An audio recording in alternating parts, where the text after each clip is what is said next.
The morning Theresa Yates rode out of Caldwell, Kansas, every person who watched her go had the same look on their face, the look people wear when they believe someone is making the worst mistake of their life. She had packed light.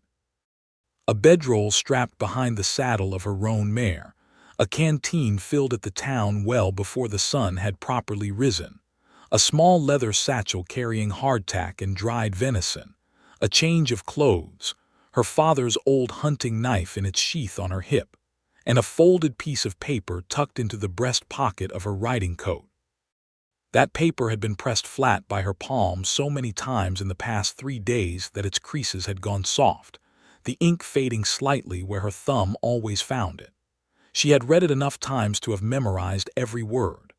The letter had come from a woman named Edna Pruitt, who ran the boarding house in the town of Redemption, Texas, a place Theresa had never set foot in but had heard about in the way you hear about places that exist mostly in rumors. Edna had written on Theresa's behalf after a correspondence chain that had begun with Theresa's cousin, moved through 2 acquaintances, and finally landed in the hands of a ranch hand passing through who knew someone who knew someone. The letter said simply that a man named Matthew Bancroft was working a cattle ranch 7 miles south of Redemption, that he was alive, that he was working, and that he had not come looking for anyone. That last part was the part that stung, but Theresa had folded it away with everything else. She was 26 years old, the year was 1879, and she had spent the better part of the last 2 years hearing about Matthew Bancroft from people who had never once spoken a kind word about him. She had heard he was reckless.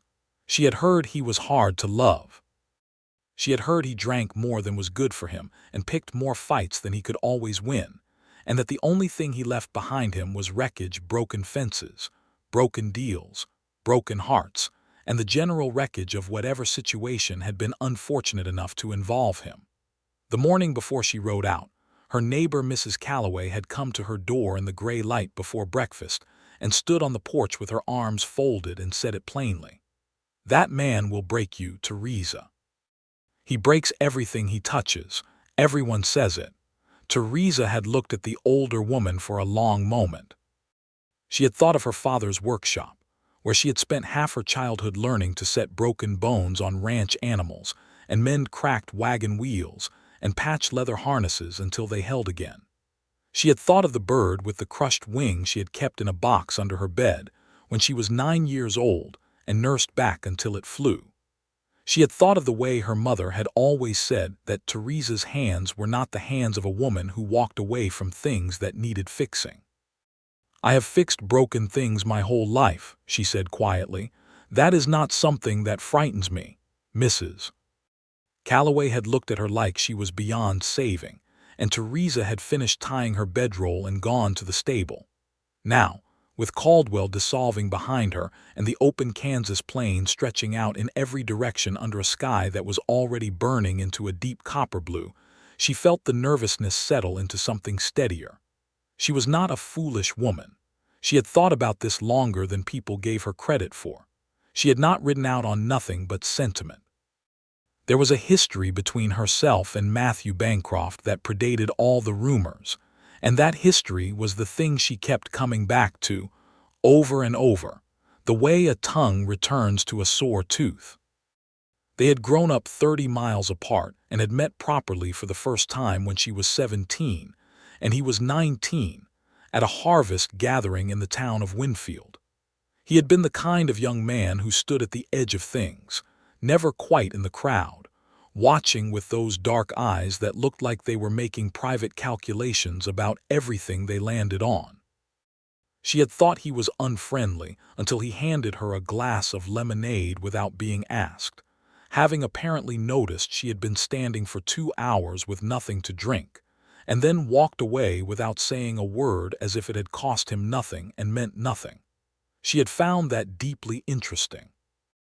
Over the following years, their paths had crossed in the way that paths cross in small Kansas towns, at church socials and cattle auctions, and the occasional dance that the community organized when the season allowed. They had talked enough to know each other, though never enough to call it a courtship. He had always been slightly difficult, impatient with slowness, quick with opinions, not particularly skilled at biting his tongue when something struck him as wrong. He had a temper that ran close to the surface and a pride that ran deeper still. And those two things together had gotten him into enough trouble that people had formed their opinions early and held them firmly.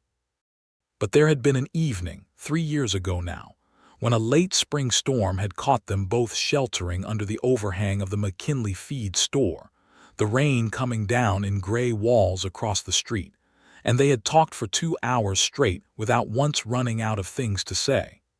He had told her about wanting to go south, to Texas, to find something bigger than Kansas had ever been able to offer him.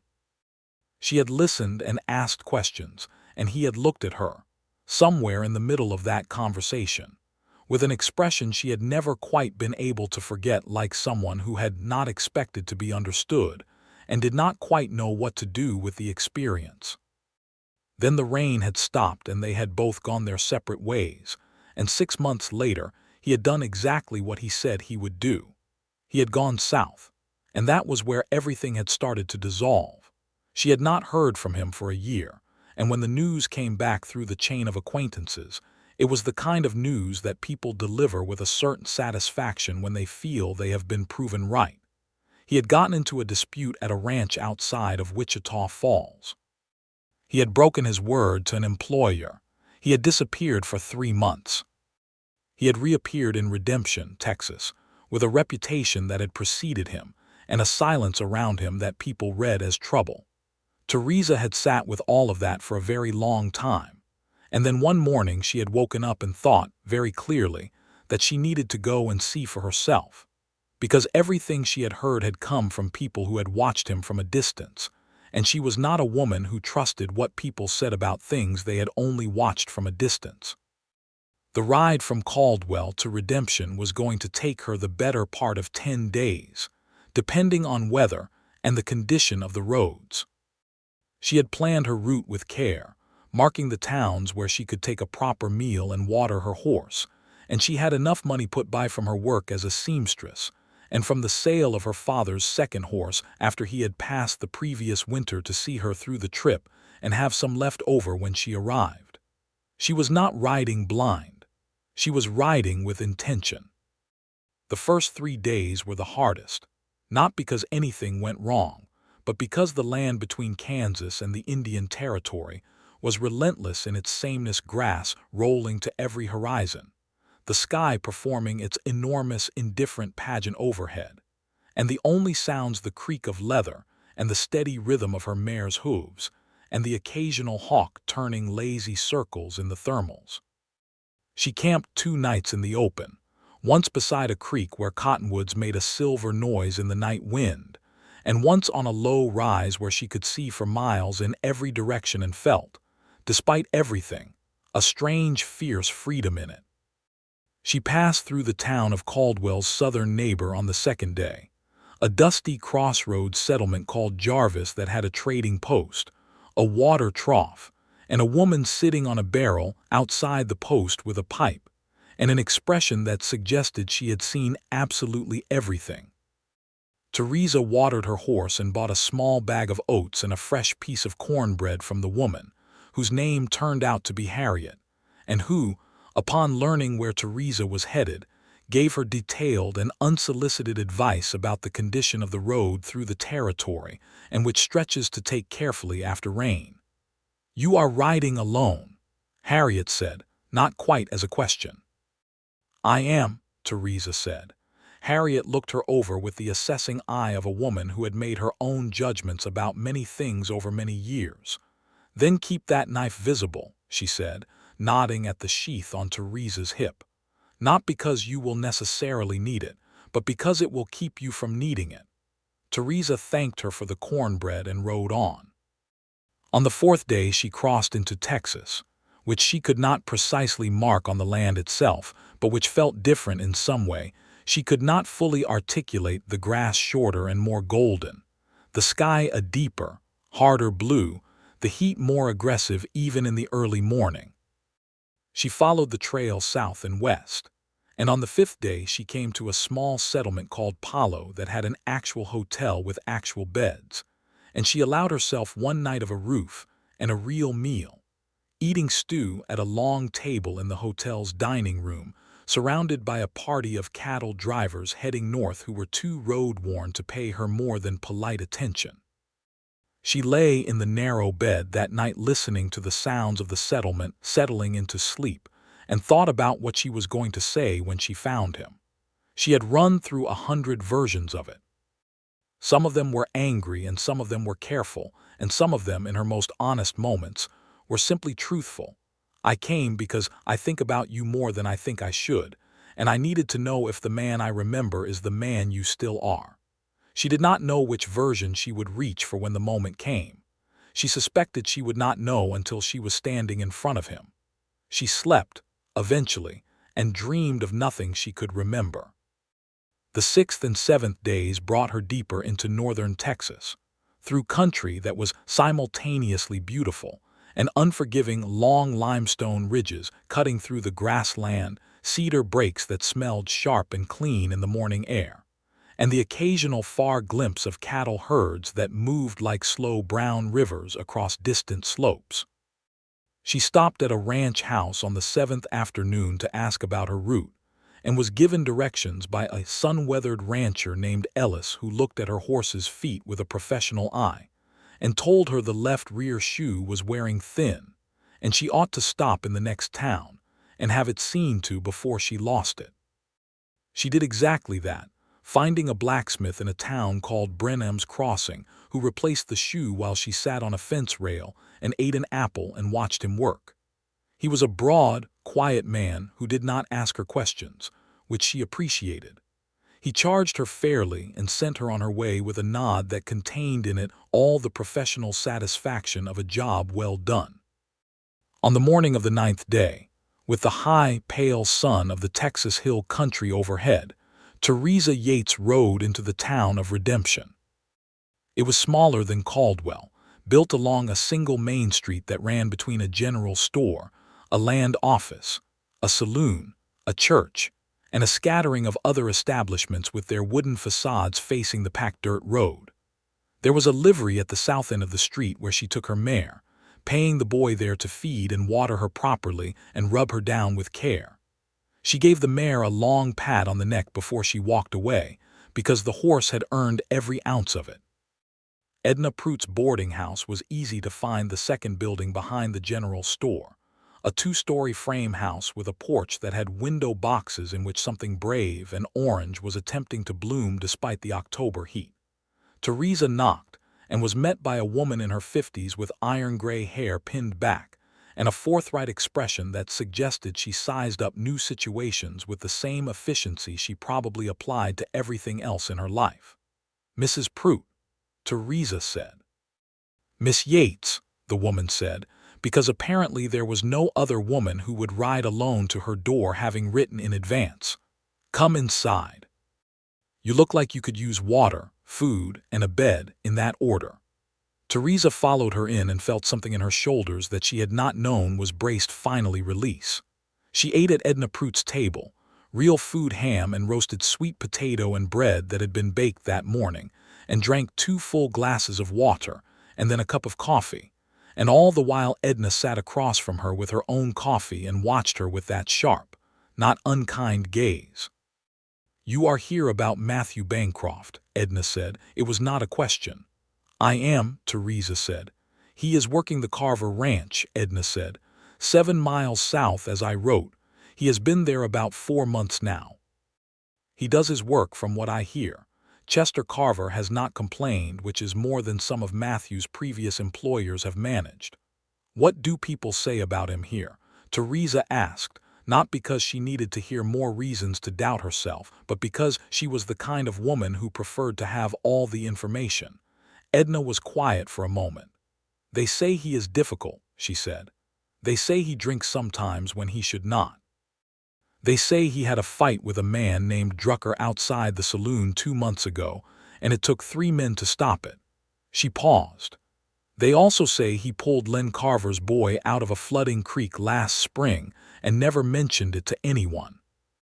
Len Carver mentioned it, which is how people know. They say he fixed the widow Morrison's fence line 3 Saturdays in a row without being asked and without accepting payment. Another pause. People here say a great many things about a great many people. I have learned to listen to the whole story. Theresa looked at her with something close to gratitude. "Thank you," she said. "He does not know you are coming," Edna said. "No," Theresa agreed. "That should be interesting," Edna said, and for the first time there was something in her expression that might have been a smile.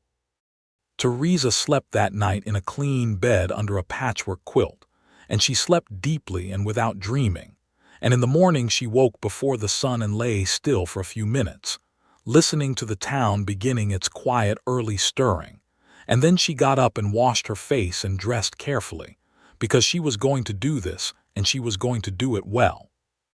She ate breakfast with Edna and 2 other boarders, a land surveyor named Wallace and a young schoolteacher named Ida who was new to Redemption, and had the look of someone still adjusting to the reality of the place after whatever they had imagined it might be. The 3 of them talked about the territory and the weather, and Theresa listened and answered when addressed, but her mind was 7 miles south and had been there since before she opened her eyes. After breakfast, she saddled her mare, accepted directions from Edna, and rode out. The road south from Redemption was a 2-track trail through land that opened into long views in every direction, the grass pale gold in the October morning, the sky an enormous clear blue that felt like it went on further than sky had any right to go. She passed a fenced pasture where horses stood in the early light like a painting of themselves. She passed a dry creek bed. She passed a crossroads with a leaning signpost that pointed in 3 directions, 2 of the signs too weathered to read, and 1 pointing south with the word Carver carved into it. She took that road. The Carver Ranch appeared gradually, first the windmill standing tall against the sky, then the barn roof, then the fence line, then the whole compound coming into view as she crested a low rise. A main house, 2 barns, a bunkhouse, several outbuildings, all of it well kept in the way that speaks of consistent labor. Cattle moved in the distant pasture. A dog barked twice from the direction of the main house and then went quiet.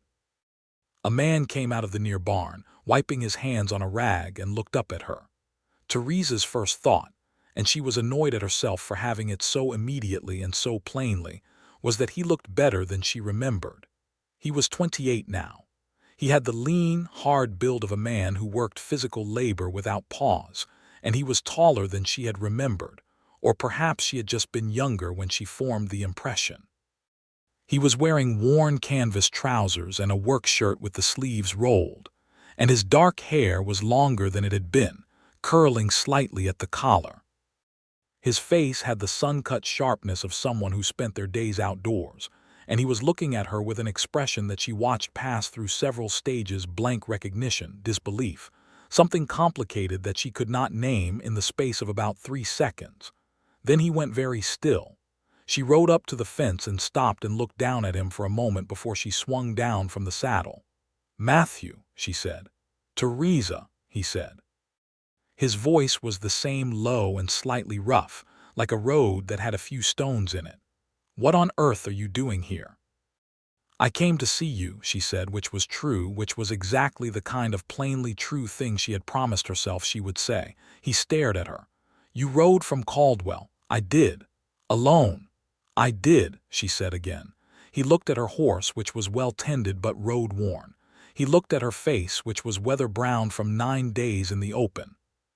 He looked at the knife on her hip, and she thought she saw something pass across his face that might have been concerned and might have been impressed, and was probably some measure of both. "Why?" he said. She had thought about this moment for 9 days. She had prepared for it. She opened her mouth and said, "Because everyone in Caldwell told me you were the kind of man who broke things, and I thought before I made up my mind about that I ought to come see for myself." He was quiet for a long time. The wind moved between them, carrying the smell of hay and cattle and the sharp sweetness of cedar. The mare shifted her weight behind Theresa and blew out a long breath. "And what will you do?" Matthew said at last. when you have seen for yourself? I suppose that depends on what I see, she said. He looked at her for another moment that stretched long and careful between them. Then he said, "You must be hungry. Come and eat something." It was not the most romantic response she had ever received to anything, but she followed him toward the ranch house because she had ridden 9 days, and she was not going to stand on ceremony about it. The Carver Ranch hands ate their midday meal together, and Theresa sat at the end of the long table and was introduced by Matthew in a matter-of-fact way that gave nothing away. "This is Miss Yates. She has ridden from Kansas," and was accepted with the practical lack of fuss that working ranch hands tend to apply to most things that don't involve cattle or weather. Chester Carver himself, a barrel-chested man in his 50s with a face that had been made entirely by outdoor life, shook her hand and said she was welcome to stay at the ranch if she needed rest before heading on, which she recognized as his polite way of inquiring about her intentions. "I appreciate it," she said. "I may stay a few days if that is all right." Chester looked at her and then at Matthew and then back at her. Whatever calculation he made, he kept it entirely to himself and simply nodded. After the meal, the hands went back to their work, and Theresa found herself sitting alone on the porch of the bunkhouse, watching the ranch in its midday industry. She saw Matthew across the yard, helping 2 other men work on a section of fence that had been broken by something, a horse, perhaps, or the weight of a heavy storm. He worked with the focused efficiency of a man who did not make extra motions, and she watched the way he moved and thought again that people had made their minds up about him from the outside in, which was the least reliable direction. He came to her in the late afternoon, when the light was going copper and long across the grass. He sat down on the step beside her, not close but close enough, and they were both quiet for a moment in the way that people can be quiet together when there is enough history between them to make silence feel less empty. "You should not have come alone," he said. "You should have come back," she said, without sharpness, just stating it. He was quiet again. "I was not certain I was welcome," he said at last, and there was something in his voice that was so plainly honest that it stopped her breath for a second. "Matthew," she said carefully, "who told you that?" "No one told me anything," he said. I know what people say. I know what I am supposed to be. And I did not think you were the kind of woman who wanted what I am." She turned and looked at his profile, the angle of his jaw, the slight tension around his eyes that she was beginning to understand was how he looked when he was being careful with himself. "What are you?" she asked. He looked out at the pasture. "Complicated," he said. "Difficult. I break things when I lose my temper. I make decisions without thinking enough about them. I am not good at staying in one place. I have not been a reliable man." "I know all of that," she said. "That is what everyone told me before I came." "And you came anyway," he said. "And I came anyway," she agreed.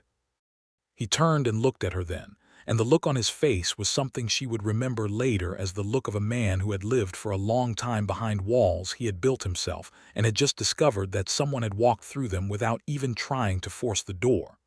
"I do not know what to do with you, Theresa," he said, and it came out soft and almost lost and completely honest. "You do not have to do anything with me right now," she said. "I am just here. Let us start with that." He nodded slowly, and they sat together in the copper evening light and watched the cattle move in the far pasture, and the silence between them was a different kind than it had been. Over the next 3 days, something began to shift between them in ways that were slow and deliberate and more meaningful than most things that happen quickly. They talked in the mornings before the day's work began, leaning against the fence and watching the sunrise burn its colors out, and they talked in the evenings when the work was done, sitting on the porch with tin cups of coffee. She told him about the 9-day ride. He listened with full attention, the way people listen when they genuinely want to understand something, not just to hear it. She told him about her father's death the previous winter and the loneliness of it, and he did not offer easy comfort, but he looked at her with a steadiness that was more valuable. He told her, in pieces, about the past 2 years. The job in Wichita Falls that had gone wrong, a dispute with an employer who had cheated his workers on wages, and Matthew had refused to let it go when any practical man would have. And the argument had become a confrontation, and the confrontation had ended with him being let go, and the employer claiming a version of events that had spread before Matthew had a chance to offer his own. He had disappeared for 3 months not out of shame or irresponsibility, but because he had gone to work a cattle drive that had taken him deep into territory where there was no communication with anyone. And when he had come back, the version of the story that had traveled ahead of him had already hardened into fact in people's minds. "I stopped trying to explain," he said, which was probably a mistake, but it felt like fighting water. You push it one way and it just fills in from somewhere else. "You should have come back to Caldwell," she said, "and told you what, that I was making a mess of things. You deserved better than that. You could have let me decide what I deserved," she said. He looked at his hands for a moment. "Yes," he said, "I could have." On the second evening she asked him about the fight with the man named Drucker, because she had heard about it and she was not the kind of person who left things unaddressed. His jaw tightened briefly. "He was saying things about a woman who could not defend herself against the saying of them," he said. "A woman who works at the hotel. He was drunk and being ugly about it, and I told him to stop and he did not stop." "And so you hit him," she said. "Eventually," he said. "I asked him twice first." She looked at him for a long moment. "That is not quite the same as breaking things without reason," she said. He met her eyes and there was a startled quality in his, like someone who had been handed something they had not expected to be given. "Most people did not ask for the details," he said. "Most people are not me," she said. He was quiet for a moment. Then very quietly, "No, they are not." On the third morning, something happened that Theresa had not planned for, and that turned out to be one of the most important things of her time at the Carver Ranch. She was in the small room that Chester Carver's wife, a warm and capable woman named Ruth, had given her to sleep in, and she was mending a tear in the canvas of her saddlebag, a thing that needed doing and that she had the needle and thread for, when she heard a commotion in the yard. Not a violent commotion, but the urgent compressed kind of noise that means something has gone wrong and people are trying to fix it fast. She set down her work and went to look. One of the Carver horses, a young bay gelding, had gotten a foreleg caught in a section of wire fencing that had come loose and was thrashing in a controlled panic, and the wire had already cut the leg in 2 places and was threatening to cut it further. 3 ranch hands were trying to approach, and the horse was beyond reason with fear and pain. Matthew was there, and Chester, and 2 other men, all of them trying to figure out how to get close enough to do something useful without getting kicked. Theresa walked into the yard. She did not think about it as a choice. She simply moved toward the horse because this was the kind of thing she had been doing since she was a child. "Everyone stand back and stop moving," she said, and said it with enough certainty that people actually did it. She approached the horse from the side and slightly behind at the angle where prey animals feel least threatened by approach. She was talking as she walked, low and constant, not words so much as sound, a steady, calm, rhythmic noise that had no alarm in it anywhere. The horse was still rolling its eye and trembling, but the thrashing had slowed. She kept approaching, kept talking, got close enough to lay a hand on the horse's neck, and kept talking while her other hand reached for the wire. She worked the wire carefully and methodically, talking all the while, and in 3 minutes she had the leg free. She checked the cuts, 2 of them, neither deep enough to be dangerous if cleaned and wrapped promptly, and turned to Ruth Carver, who had appeared at the edge of the yard. "Do you have clean cloth and whiskey?" she said. "I do," Ruth said. "Good. Bring them, please, and I will show you how to clean these properly." She was aware, as she worked on the horse's leg with Ruth beside her learning the process, that Matthew was watching from near the fence. She did not look at him directly, but she was aware of him the way you are aware of a fire in a room, not looking at it but feeling its warmth regardless. After the horse was settled and the leg was tended and the animal had been led to a stall to rest, she washed her hands at the pump and he was there, leaning against the post. "Where did you learn that?" he said. "My father," she said. He believed that the most useful things a person can learn are the things that help living creatures get through things that are frightening and painful. Matthew was quiet for a moment. "He sounds like a good man," he said. "He was the best man I knew," she said. "Until recently, I was not sure I would find another one to compare to him." She had not planned to say that. It came out because it was true and it was time, and she looked at him steadily while she said it and did not look away.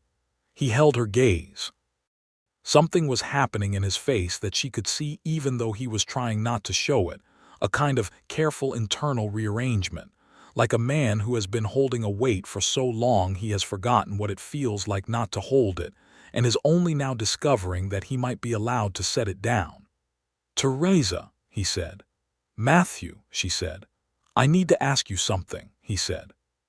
"And I need you to understand that I have never asked anything like this before, not because I am proud of that, but because I am telling you the truth about it." She waited. "Why did you really come?" he said. "Not the answer you gave me when you arrived, the real one, the one you thought about for 9 days on that road."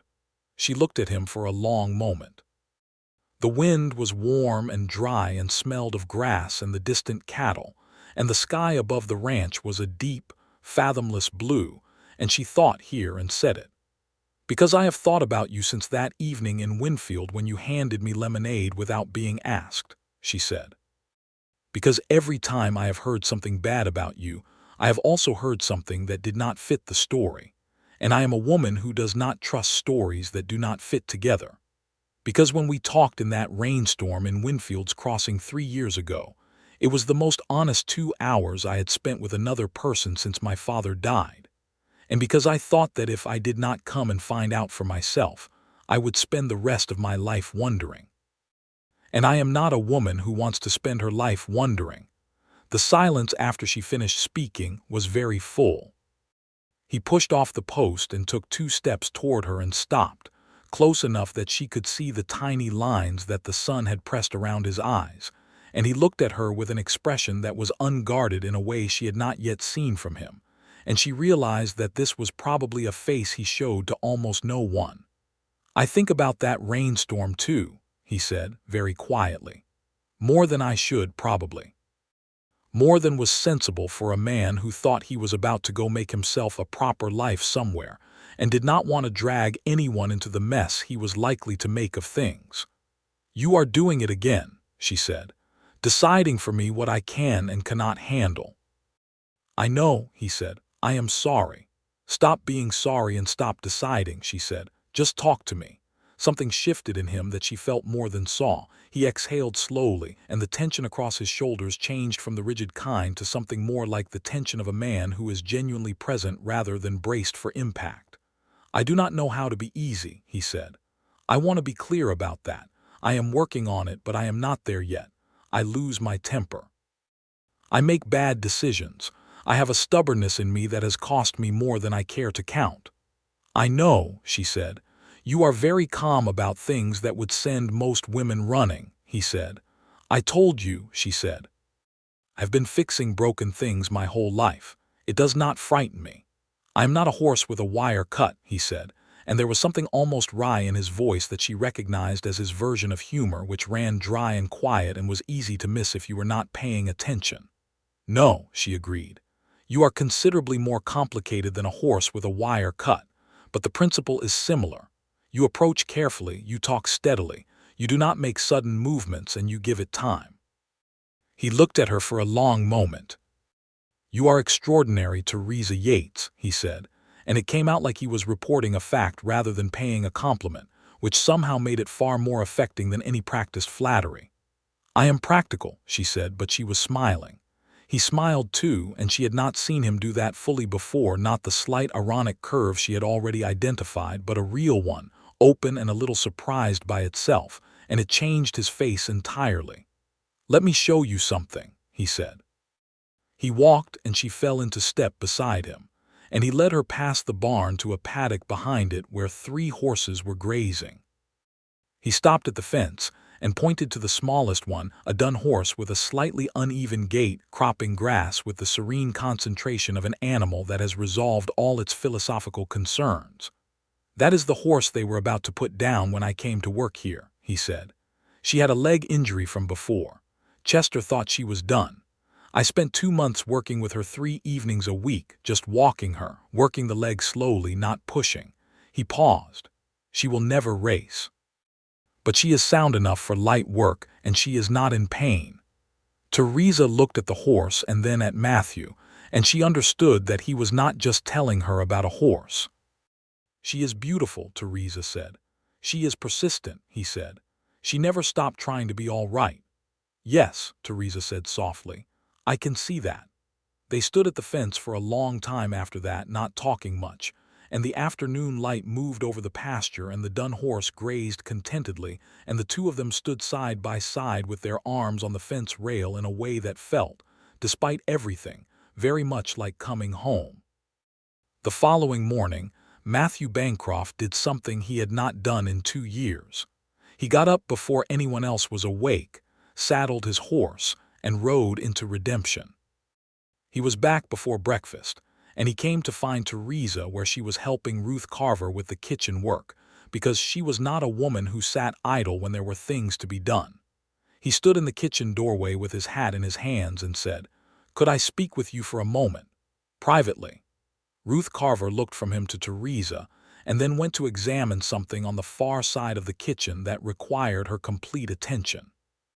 Theresa dried her hands and went out onto the porch with him. He turned his hat in his hands once and then stopped himself and held it still. "I rode into town this morning," he said. "I heard you go," she said. "I went to ask someone about something," he said, and he paused, and she waited, because she had learned quickly that he organized his words carefully when they mattered to him, and it was worth waiting for. "I spoke to Pastor Welliver. He is the minister at the church in Redemption." She felt something very quiet and very large move through her chest. "I asked him whether there was any legal or ceremonial reason why a man who had been a fool for 2 years could not ask a woman to marry him," Matthew said, "and he said there was not." Theresa looked at him. "I know this is fast," he said, and there was a slight roughness in his voice that was different from its ordinary roughness, something more like nervousness operating inside the usual grain of it. "I know you came here not knowing what you would find, and I know you have only been here 4 days, and I know that by every reasonable standard I am asking you something before I have earned the right to ask it. But I am also aware that I have been wasting time for 2 years because I was afraid of exactly this, and I do not want to waste any more of it." He met her eyes. "I love you, Theresa," he said. "I have probably loved you since that rainstorm, and I was too proud and too scared to know what to do about it. I am still scared. I want to be honest with you about that. But I am more scared of you riding back to Kansas than I am of anything else I can currently imagine, and I think that is probably information I should act on." She held his gaze for a moment that felt like it expanded in all directions at once, taking in the warm morning and the sound of the ranch waking up around them, and the 9-day road and Mrs. Calloway's face on the porch, and the piece of paper she had pressed flat with her thumb all the way from Caldwell to here. "Matthew Bancroft," she said, "you are the most complicated, most stubborn, most roundabout man I have ever encountered, and I rode 9 days in the open for you, which I think ought to tell you something." "It tells me a great deal," he said. "Yes," she said. He blinked. Yes to all of it," she said. "Yes, I will marry you. Yes, I love you. Yes, I think you are worth every mile of that road." She paused. "Also, yes, you are going to have to work on the temper, and I will tell you plainly when you need to." Something that was almost a laugh came out of him, surprised and genuine and soft. "I have no objection to that," he said. "Good," she said. He took 1 step forward and she did not move back, and he took her hand in both of his carefully, with a gentleness she had suspected was in him from the beginning and was now very glad to find, and looked at her with that unguarded face she had only started to see in the last few days and hoped to go on seeing for the rest of her life. "I will be better," he said quietly. I am going to work at being better, every day. We will work at it together, she said. That is how it is supposed to go.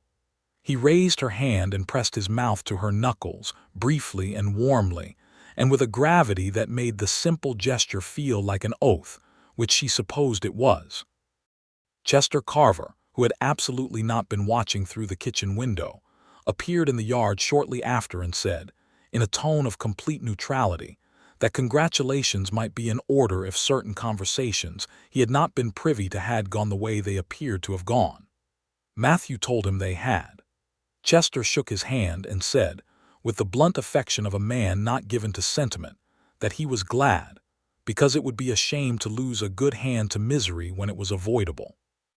Ruth Carver hugged Theresa and cried briefly and cheerfully, and said that they would have a celebration supper, which she immediately began organizing with the energy of a woman who had been waiting for a good reason to cook something extravagant.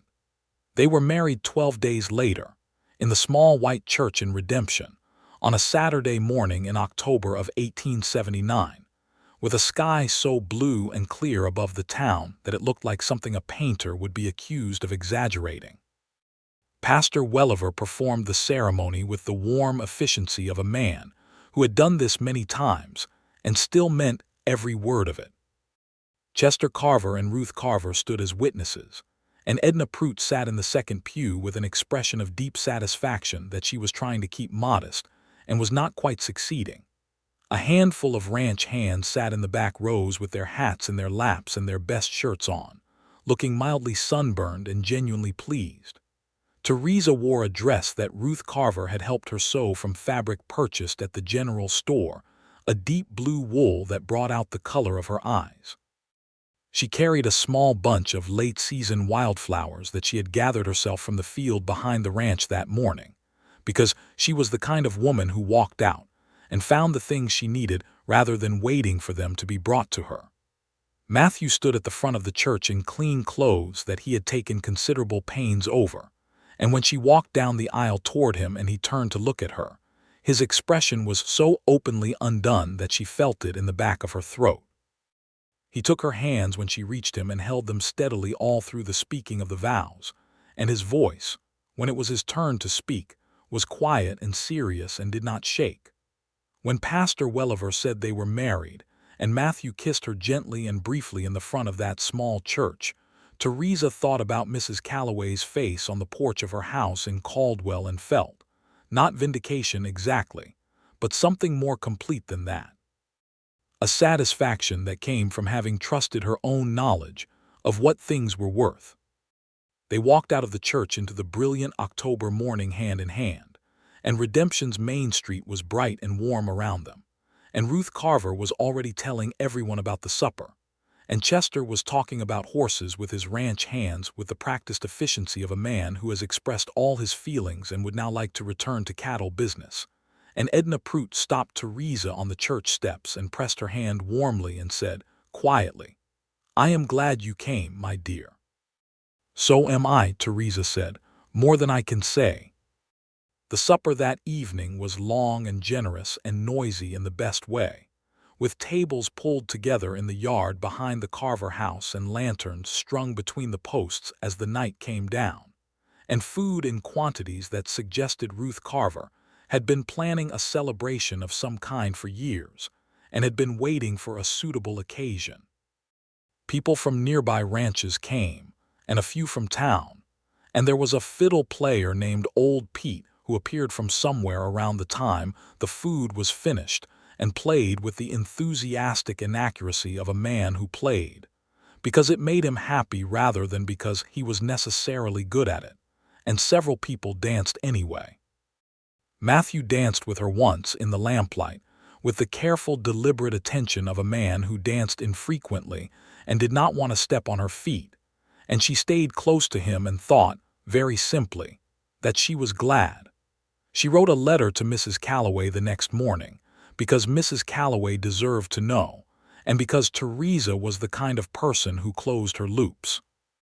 She wrote it with no sharpness in it, just the facts that she had found him to be the man she had believed he was, that she had married him, and that she was well and happy and settled in Texas. She did not write "I told you so," because that was not the point of the letter or the point of any of it. The weeks that followed were the kind of weeks that formed the actual substance of a life. The days of learning another person in the plain, daily, non-dramatic way that turns two separate lives into one shared one.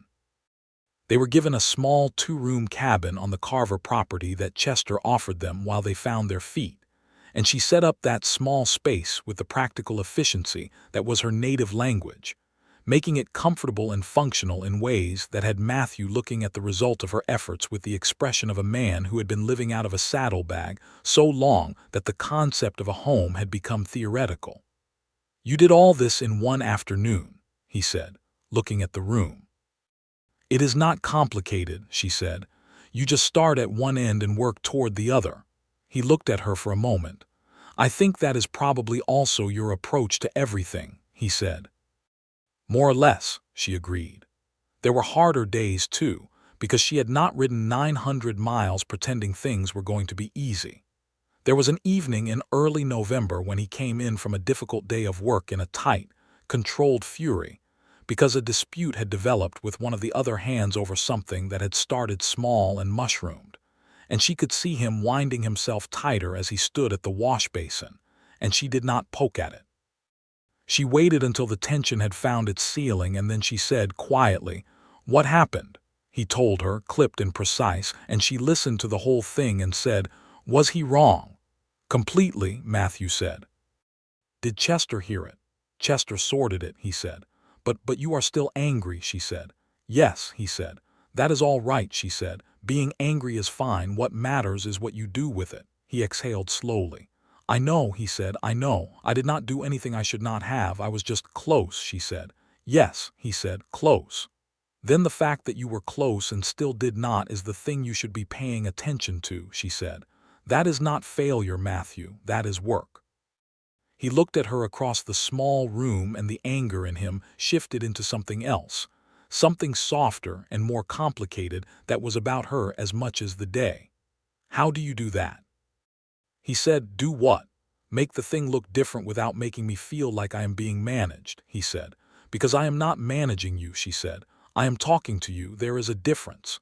He came across the room and sat beside her at the table and took her hand in that careful way he had that she had not stopped noticing, and said nothing for a moment. "I am trying," he said.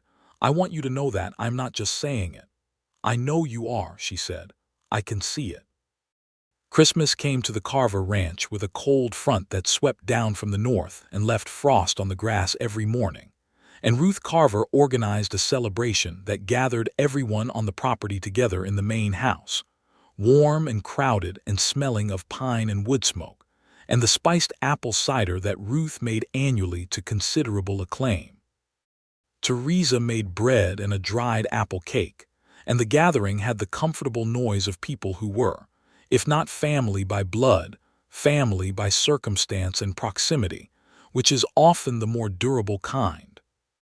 Matthew gave her a gift that Christmas morning, wrapped in brown paper and tied with a length of leather cord, which she opened at the table with the fire going behind them.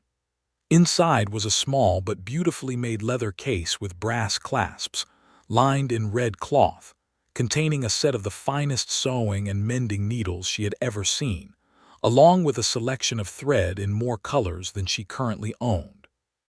He had ridden into the town of Careville the week before, telling her only that he had an errand, and she now understood what the errand had been. "For your work," he said simply, when she looked up at him.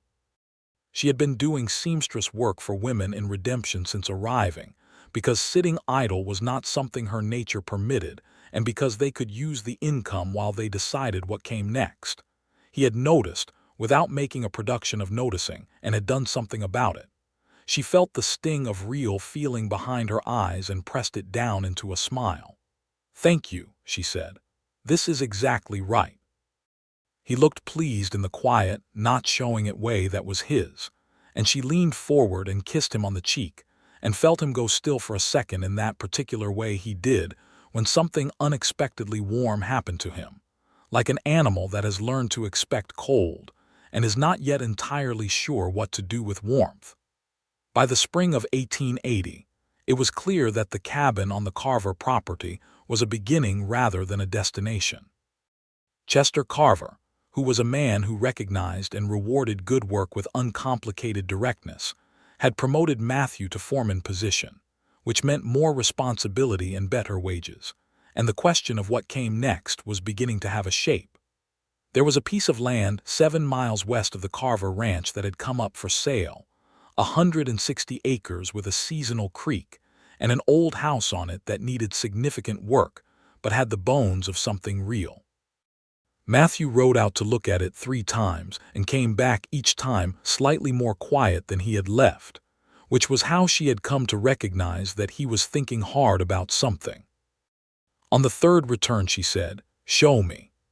They rode out together on a Wednesday afternoon, and she saw it the same way he had the lay of the land, the way the creek ran under the cottonwoods, the view from the slight rise behind the house that showed the hills rolling south and west in the long afternoon light.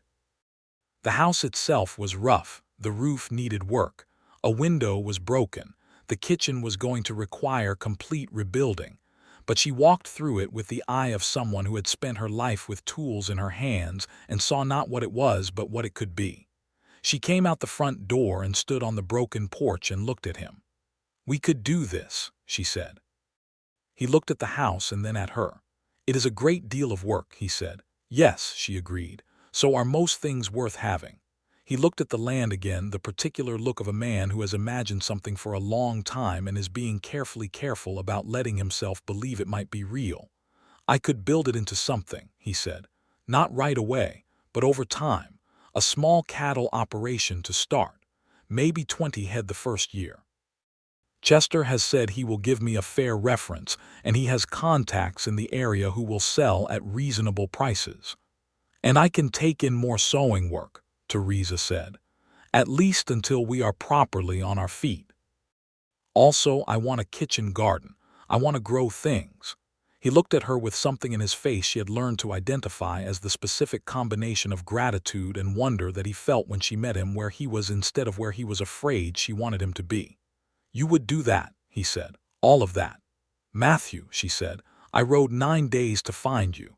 Do you think I did that planning to do anything halfway?" He shook his head slowly, and the almost smile she loved was there. "No," he said, "I do not think that."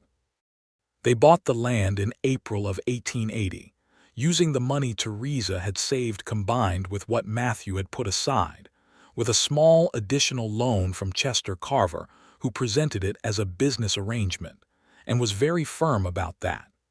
The work of making the house livable took most of that spring and into the summer. Matthew rebuilt the roof with the help of 2 ranch hands who came on their days off, because they had formed the kind of respect for him that people form for a man who works harder than he asks others to work. Theresa worked on the interior with the same methodical energy she applied to everything: cleaning, repairing, making decisions about what could be saved and what needed replacing. She rebuilt the kitchen herself, learning the parts she did not know by asking questions of Ruth Carver and of a woman in Redemption named Clara Sims, who had built 2 houses already and had opinions about all of it. There was a day in June when Theresa was painting the interior walls of the main room with a whitewash she had mixed herself, and Matthew came in from a morning of work outside and stood in the doorway and looked at the room taking shape around her, with the light coming through the new glass of the repaired window, and the smell of whitewash clean and sharp in the air, and she was covered to the elbow in white, and had a streak of it across her forehead. And he looked at her with an expression of such complete and unguarded love that she stopped with her brush in the air and just looked back at him. "What?" she said. "Nothing," he said. "I was just looking." "At what?" "At my life," he said simply, "looking at my life." She put the brush down carefully on the edge of the pail and crossed the room and put her whitewash-covered hands on either side of his face and kissed him properly, in the middle of their half-finished house, with the June light coming through the new window, and he put his arms around her and held her close, and she could feel the solidness of him. Not just the physical solidness, but the other kind, the kind that had been building steadily since October, the reliable, present, steady kind, and felt with a completeness she had not previously known how to describe, exactly where she was supposed to be. They moved fully into the house in July, and by August they had their first cattle, 22 head that Matthew had bought with the care and research of a man who had spent 4 months reading the land and talking to people who knew it. He named the small operation Bancroft Creek Ranch, which was simple and correct, and he made a sign for the gate with the name burned into a plank of cedar, and she watched him hang it and thought about that evening in the feed store doorway, and the way he had talked about wanting something bigger than Kansas, and felt a quiet, settled satisfaction in the proof that wanting things with enough sincerity eventually had a way of making them possible. In the fall of 1880, Theresa realized she was expecting their first child. She told Matthew on a Sunday evening after supper, and his reaction was characteristic. He went still for a moment and then looked at her with such a concentrated mixture of joy and fear and responsibility that she laughed, gently and with love, and said, "You are allowed to just be happy about this." He was. He was very visibly and earnestly happy about it, and also visibly and earnestly determined to be prepared for it in every way possible, which meant that for the rest of the autumn he read everything that could be read on the subject and asked Ruth Carver detailed questions about it with a thoroughness that Ruth found both touching and slightly exhausting. "He asked me about stages," Ruth told Theresa with affectionate exasperation. "Stages, Theresa. He has organized this into stages." "He organizes things he is nervous about," Theresa said. "It is his way of taking care." Ruth looked at her with warmth. "You understand him very well," she said. "I have been paying attention," Theresa said. Their son was born in the spring of 1881, on a warm April morning that smelled of new grass and the creek running full from the winter rain. He came safely, with Ruth Carver there to help and with Matthew in the house, not in the room, because that was not how things were generally done, but in the house, close, present, not going anywhere. And when Ruth brought the baby out to show him, the look on Matthew Bancroft's face was the most completely undone expression Theresa had ever seen from him, and she was watching from the bed in the other room through the open door. They named him James after Theresa's father, and Matthew held him with the careful, serious attention of a man who understood the weight of what he was holding and was not going to drop it. He came to sit beside her afterward, with James in the crook of one arm, and he took her hand with his free one and sat there for a long time without speaking, which was sometimes the purest form of communication Matthew Bancroft was capable of. "You are all right," he said eventually. "I am perfectly all right," she said. "Good," he said, "good." She leaned against him slightly, carefully, and looked at their son's face, and thought about the letter pressed flat with her thumb and the 9-day road and Mrs. Calloway's expression, and all the people who had told her he would break things. People broke things sometimes. That was true. And they could also be the ones who stayed up until midnight helping rebuild a fence section that had come down in a storm, and who saved horses that other people had given up on, and who rode into town early in the morning to ask a pastor about marriage, and who gave their wives perfect sewing needles in boxes lined with red cloth, and who held their newborn sons like they were the most valuable and frightening and wonderful thing they had ever been trusted with. She knew which version of the truth she had ridden to find. Over the following years, Bancroft Creek Ranch grew steadily, not fast, not dramatically, but in the solid way that things grow when they are properly tended. By 1883, they had expanded the herd to 60 cattle and had begun to develop a reputation in the region for fair dealing and well-bred animals. Matthew had built a proper barn and 2 more outbuildings, and Theresa's kitchen garden had become a source of pride and productivity that she shared generously with neighbors. And the house had been repaired and improved until it was a real home, not large, but well-made and warm, with things in it that spoke of 2 people's characters both individually and together. Theresa continued her seamstress work, because she was good at it, and because the independence of her own income was something she valued, and because the women of Redemption and the surrounding ranches had come to rely on her not only for mending and sewing, but for the particular kind of direct and sensible conversation that she tended to provide without being asked when it seemed necessary. She had a way with people that mirrored her way with animals, patient, honest, not rushing, paying attention. She had become in some unplanned way one of those women that a community relies on without formally acknowledging the reliance, and this suited her exactly. Matthew had grown too in the ways that mattered. He was still difficult sometimes. He was still impatient with slowness and had a temper that ran close to the surface. But the temper had, under the steady and unapologetic influence of a woman who neither excused it nor condemned him for having it but simply required him to do better, become something he exercised with far more choice and far less damage. He had learned, or rather he had worked at learning, which is a different and more valuable thing, to hear himself before the heat took over, to step back from situations that were escalating towards something he would regret. He was not perfect. He never claimed to be. But he was consistent in his effort, and that was what she had told him she needed, and that was what he gave. He was, in the daily actual fact of being with him, exactly what she had believed she had glimpsed through all the noise of other people's opinions. Loyal, deeply so, capable of enormous gentleness with the things he cared about, funny in that dry, quiet way that rewarded attention. A man who built things, built fences, built the ranch, built the relationship with patient daily labor in a way that was not always visible to the outside world, but that Theresa felt in every particular of their shared life. He was also, she had discovered, a man who remembered things.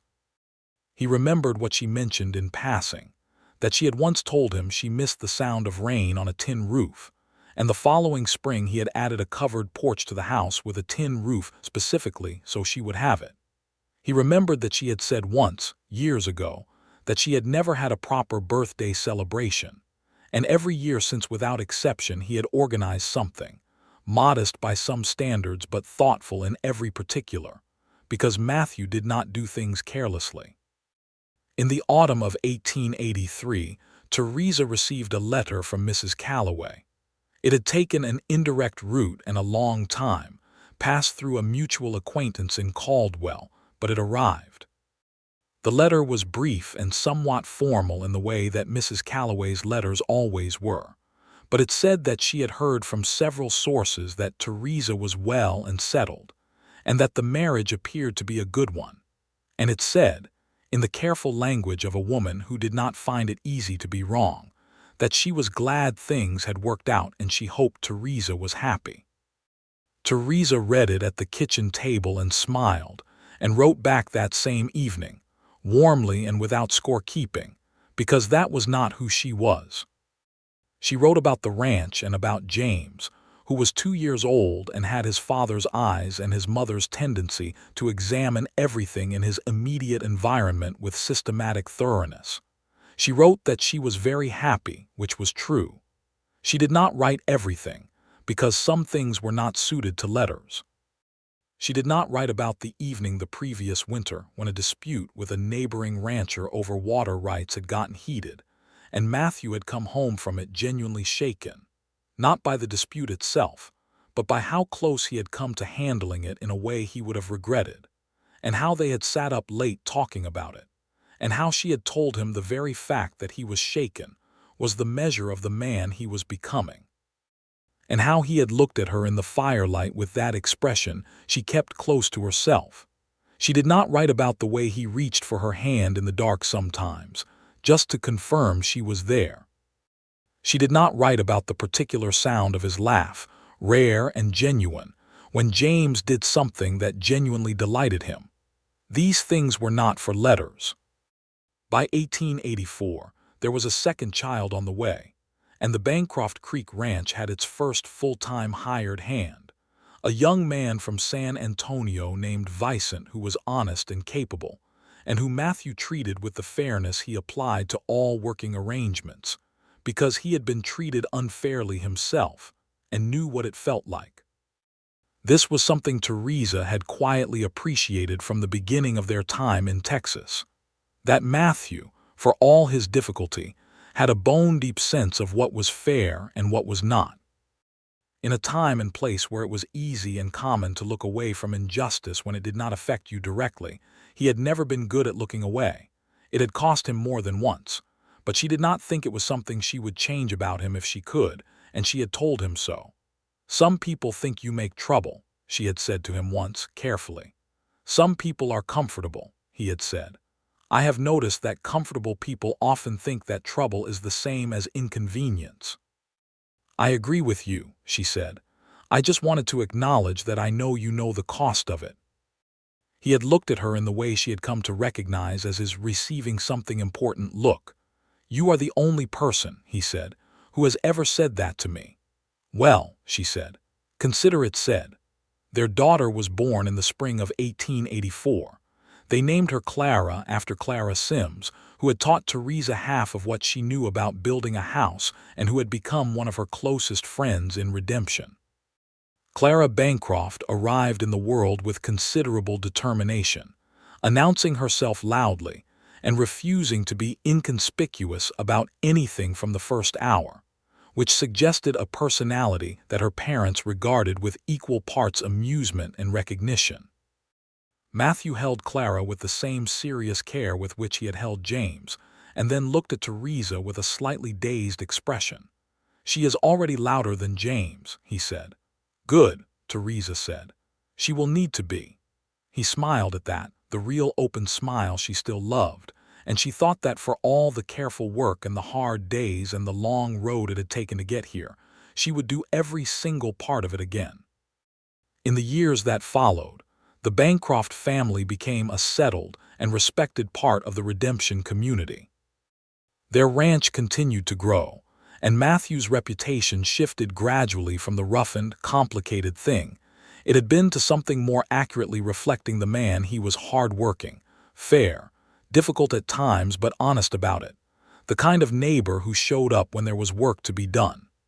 It took time, because reputations are slow to change in small communities, but it changed.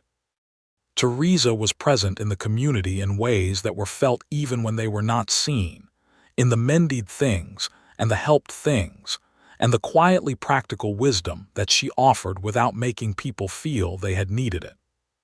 She was not a woman who sought recognition, but she received respect, which suited her better. James grew into a boy who combined his mother's methodical attention with his father's intensity, and who by the age of 6 had decided that the most interesting things in the world were horses and how things worked, and who spent a great deal of time in the barn asking Vicent questions that Vicent answered with the patient thoroughness of someone who liked children who asked real questions. Clara grew into a girl who seemed to have opinions about everything from approximately birth, and who was already showing signs of the same particular quality. Her mother had the ability to walk toward a difficult thing rather than away from it, and which caused Matthew to look at her sometimes with the resigned fondness of a man who knew exactly how much trouble that quality could get a person into, and was simultaneously proud of it. He said once, watching Clara march up to a horse that was giving one of the ranch hands trouble and put a small, fearless hand on its nose, "She is exactly like you." "She is entirely her own person," Theresa said, "but I will take that as a compliment." "It is the highest compliment I know how to give," he said. On an evening in the autumn of 1885, with the harvest done and the air turned clear and cold, and the sky above the Texas hill country doing its October best with stars, they sat together on the porch they had built in its various iterations over the years, with coffee, in the comfortable silence of people who have been talking long enough to have no fear of quiet. James was asleep inside. Clara was asleep inside. Vicent had gone to his bunkhouse. The horses were settled in the barn. The land lay quiet and enormous around them, belonging to them and to itself in the particular balanced way that good land and good people reach over time. Matthew reached over and took her hand in the dark, the way he did, to confirm she was there. She turned her hand and held his back. "Are you happy?" he asked. He asked her this sometimes seriously, because he was a man who believed in asking directly rather than assuming, and because her happiness was something he did not take for granted. She thought about it properly, because he deserved a proper answer. She thought about the ranch and the children and the years of work and the ways they had changed and grown and the ways they were still themselves and still learning and still, some days, difficult and imperfect and absolutely worth it. Yes, she said, I'm the most content I have ever been in my life. She felt his hand tighten briefly around hers. So am I, he said. For whatever it is worth, I did not used to know what this felt like. I did not know it was something I was capable of. I knew, she said. You always knew more than you said, he said. I said enough, she said. I said yes. He turned and looked at her in the dark, in the thin starlight, and she could see the shape of him, the familiar and beloved outline of a face that had become one of the most important landscapes of her life, that she had crossed 9 days of open country to find and had found exactly what she had come for. I am going to be grateful to that rainstorm for the rest of my life, he said. She laughed softly. So am I, she said. Above them, the stars were the particular sharp stars of a clear Texas autumn, the kind of sky that makes the world feel both enormous and somehow the right size. The ranch was quiet and solid around them. The creek ran somewhere in the darkness to the west. Inside the house, their children slept. She leaned her head against his shoulder and he put his arm around her, and they sat together in the deep October dark and were, by every measure that had ever mattered, exactly where they were supposed to be. There were more years after that, good ones and hard ones in the proportion that life generally provides to people who are doing the real work of living it.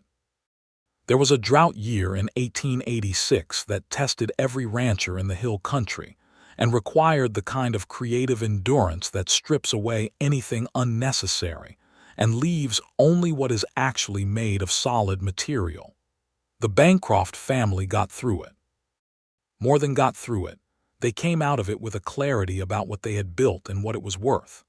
There was a third child, another boy, born in 1887 and named Robert after Chester Carver's given name, because Chester had died peacefully in the winter of that year, and had left the Carver ranch to his children and left Matthew and Theresa a piece of his land and a written note that said simply, "You too are the best thing that old place produced in its last years." Ruth Carver read the note to them at the funeral and both of them held it together, without embarrassment. Robert was easy in the way that some children are sunny and uncomplicated, arriving into the family with the comfortable confidence of someone who had been expected, adding himself to the household with a cheerful lack of difficulty that everyone appreciated after the energetic intensities of James and Clara. By the time the 1880s were closing into the 1890s, the Bancroft Creek Ranch had become a genuine going concern, not large by the standards of the great Texas operations, but sound and well-run and respected. Matthew had built it into something that was his, truly and completely his, through the accumulation of daily labor and honest dealing, and the stubborn refusal to take shortcuts that had always been one of his most inconvenient and most valuable qualities. And Theresa had built something too. Not just the house and the garden and the seamstress work that had long since expanded into a genuine trade, not just the management of the household with the systematic intelligence she brought to everything, but something less measurable and more important, the particular quality of a home where people felt safe and seen and could be honest, that she had created by being exactly who she was and requiring the people around her to be exactly who they were. On an afternoon in the early spring of 1889, she found Matthew in the barn, doing the quiet, methodical end-of-day work that he found genuinely calming, checking the horses, seeing to their feed, moving through the familiar tasks with the settled contentment of a man who is in the right place. He did not hear her come in, and she stood for a moment in the barn door with the last of the western light coming in behind her and watched him with the mare, the dun mare, who was now old and moved slowly but was still there, still sound in her old way, still cropping grass and being contentedly herself. He was talking to the mare, quietly. She could not hear the words. It was simply the same kind of low, steady talking she had heard him use with difficult horses since the beginning, the voice that had no alarm in it anywhere. She thought about what Mrs. Calloway had said on the porch in Caldwell, and about what she had said back, and about the 9 days of road, and about the look on his face in the church, and about 10 years of actual daily life with this man who broke things sometimes and built more things than he broke, who had grown steadily and imperfectly, and genuinely in the direction of the person she had believed he was, who held their children with that serious care, and loved her in the practical, deep, undemonstrative way that showed up in tin roofs and sewing needles and a hand reached for in the dark. She had been told he was the kind of man who broke things. She had fixed broken things her whole life. She had ridden to find him. She thought that was, on the whole, the best decision she had ever made. She walked into the barn and he heard her and turned, and the half-smile she loved came immediately to his face, automatic and unguarded. "I was just checking on her," he said, nodding at the mare. "I know," she said. "I came to tell you supper is ready." James has been arguing with Clara about something incomprehensible for the past 20 minutes, and Robert has eaten all the cornbread already, and Vicent says the south fence needs attention before the weekend. He listened to all of this with the full attention he gave to everything she said. "All right," he said. "I will deal with the south fence Saturday." "I know you will," she said. He put the mare's feed pail down and came toward her, and she held out her hand, and he took it, and they walked together toward the house where supper was on the table and their children were waiting, and the evening light was going warm and long across the land they had built into something real. Behind them, the dun mare stood quietly in her stall and was just fine. Above the ranch, the sky was the particular deep blue of a Texas spring evening, enormous and clear, full of whatever came next, and both of them were ready for it.